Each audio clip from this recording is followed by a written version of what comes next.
I didn't. I certainly didn't mean to turn my back on you when I just introduced you, Brad. I was just letting you take your moment. I see. Thank you. Drink in the love. I took your moment. Not at all. Not at all. Woo! You didn't know it was an audience participation evening, and I hope it's not. No offense. No offense. Welcome. Thank you. It's nice to have you here. It's very nice of you to come and grace our stage. And 25 years ago, almost to the day, you got your first Oscar nomination for 12 Monkeys for Best Supporting Actor. Did you attend the ceremony that night? Did what? Did you attend the ceremony, the Oscar ceremony? Yes, I did. And what was that like, looking back on it? I believe it was, it was a bit nerve-wracking. Yeah, it was. Yeah, it was. Yeah, very much so. Hey, it's great to be here. Thank you all. Yeah. It's great to be here with Leonard Maltin. I didn't know we had the same birthday. Yeah. We have a lot in common. We share it with Steven Spielberg. Sia. Katie Holmes. Keith Richards. Mm-hmm. Not a bad lot. Yeah. We both love movies. It's true. We both majored in journalism. I was going to just ask you about that. You beat me to it. You redefined film theory, and I majored in journalism.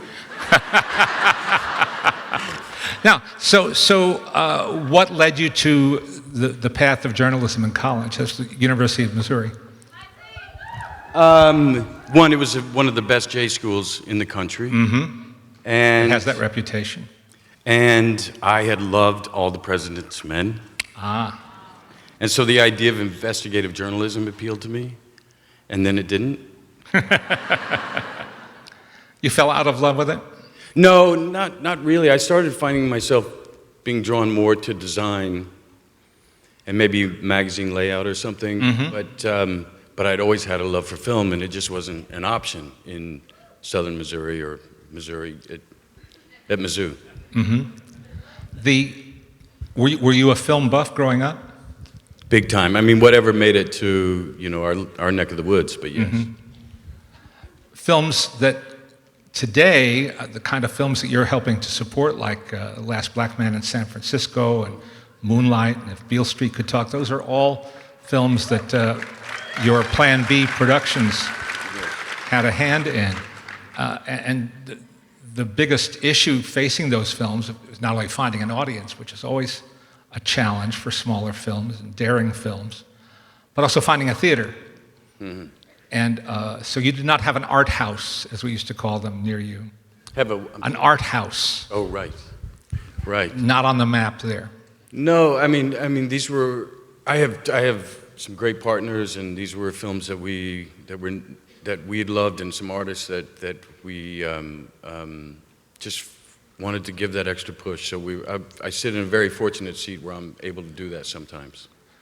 Well, it's a gift that you give all of us. Help to get those films made and then get them seen. Yeah, but I grew up on the 70s films. I grew up on French Connection and Butch and Sundance, President's Men, Dog Day Afternoon, Cuckoo's Nest. I mean, this was my jam. I know. Well, that was your timing was good, because that was kind of what some call the Silver Age of Hollywood.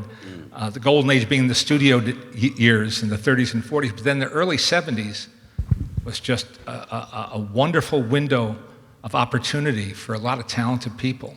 And it left a mark on a lot of us. Yeah, I can't tell you how many directors and screenwriters I've interviewed who all point to films of that period. That's their touchstone, that era. And you grew up on it, so that makes a lot of sense that you would want to pursue it. So did you just one day say, I'm going to LA? Was it as simple as that, or?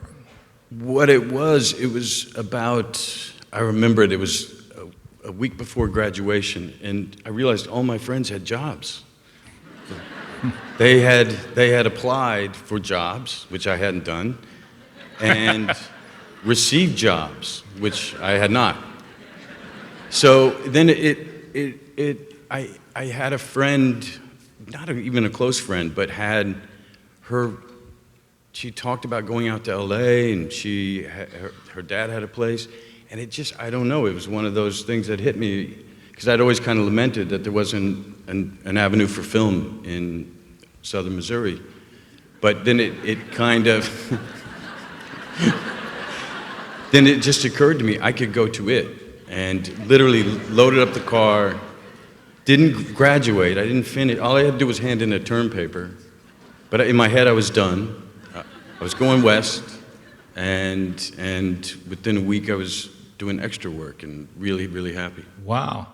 And you had a place to stay then? Yeah, my friend let me stay in the place, her dad's place, but no one was there but a maid who spoke Thai, and only Thai. So it was, I don't know, it's what you do. I didn't have a lot of people to talk to at that time. Yeah. Now,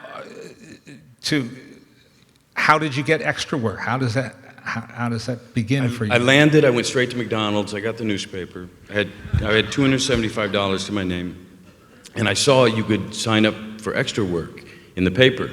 And so I signed up for 3 places. You had to pay $25, and within a week later, it was for an industrial film. It wasn't for like a cleaning product, but I was thrilled. Your first impression of a movie set. Let's say of professional movies, well, the industrials are professional too, but your first impression of a first day of work. I was just so excited to be there. And so I did extra work for about 1.5 years, maybe into 2. Did you use your own wardrobe? Did you make more money if you had your own wardrobe? You know, that was a thing. Yeah. No, I don't think you got any more money. They weren't giving you any more money, but every now and then they let you slide through. But there was this catch-22, you had to get your SAG card, you had to have a line, but to have a line, you had to have your SAG card.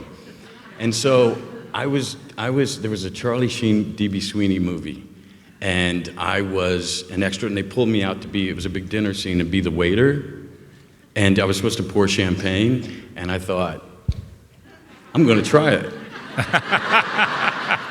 And so I pour like Charlie's glass, they're having a big conversation, I poured the next actor's glass, and then there was a girl on the end, a woman on the end, a young woman, and I poured her glass, and then I went, would you like anything else? And I heard the first AD go, cut, cut, cut, cut. And he came over to me and said, you do that again, you're out of here. So I didn't get it then. Well, experience is the only teacher for stuff like that. Yeah. As the first AD didn't take the trouble to tell you. The almost 2 years of that, huh? 1.5 years, 1.75 years, definitely. Wow. I actually got a job and then went back and did extra work because it was less than zero. And you remember the film with Robert Downey Jr. And I thought, oh yeah, I got to do this. Yeah. How did you progress? Did you take acting classes? I did. It took me a bit to find someone that really spoke to me, and I found a brilliant guy named Roy London, who's no longer with us. He's shaped a lot of, I think, people's careers, like Hank Azaria, Gina Davis, Sharon Stone, and I was really lucky to land there, and he really pointed me in a nice direction. What kind of things did he open your eyes to? Just really about learning to make it personal. That it comes from here, not to bullshit, not to present doing someone else's idea, or no mimicry. He was harsh. Yeah. What kind of, well, harsh in what way? Well, he would he'd call you out. He would embarrass you. Yeah, it was not a nice night when that. Well, sometimes those bitter lessons are the ones that really stick with you. I'm really grateful for Roy. Oh, I know where everybody saw his name at one point. Gary Shandling. Oh, and Gary Special Shandling. Credit at the end of, That's right. That's right. His show. Another one who benefited from that. When did you feel that you sort of crossed a threshold toward where you could say, I'm a professional actor, I'm a working actor? A couple of weeks ago.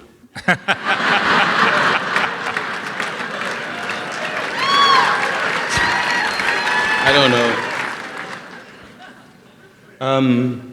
I remember listen, I've had some different junctures, but where I would actually call myself a professional actor. Yeah. I don't really know. There's so many junctures, along the way, like trying once something like Thelma and Louise hit, trying some different things. Thank you. Thank you very much. And then, one of the big pinnacles for me, one of the big moments was meeting David Fincher. And there I'd had a couple of experiences in films that I just wasn't sure if it wasn't what I expected. And then I met my dear friend David Fincher, who suddenly he was talking films and in a way that was much more articulate, and he understood so much more than I did. And I found direction that way. That was a big moment. And like around 2004, I remember with Jesse James, I started making things more and more personal. I think that was, and I think around then, I probably could have called myself somewhat professional. Well, you're being too tough on yourself, but... Well,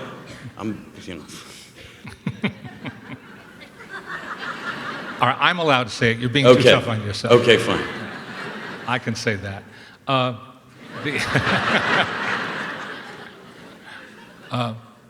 We're going to see our first two clips of the evening. The first one is Thelma and Louise, which was kind of your breakout moment. And then we're going to jump ahead to the end of that decade and see Fight Club, your first David Fincher. Second. That's right. You're calling me now. Yeah. Because I got it wrong. Let's watch these first two clips. That'll give us some fodder for more specific questions. And you can look right there.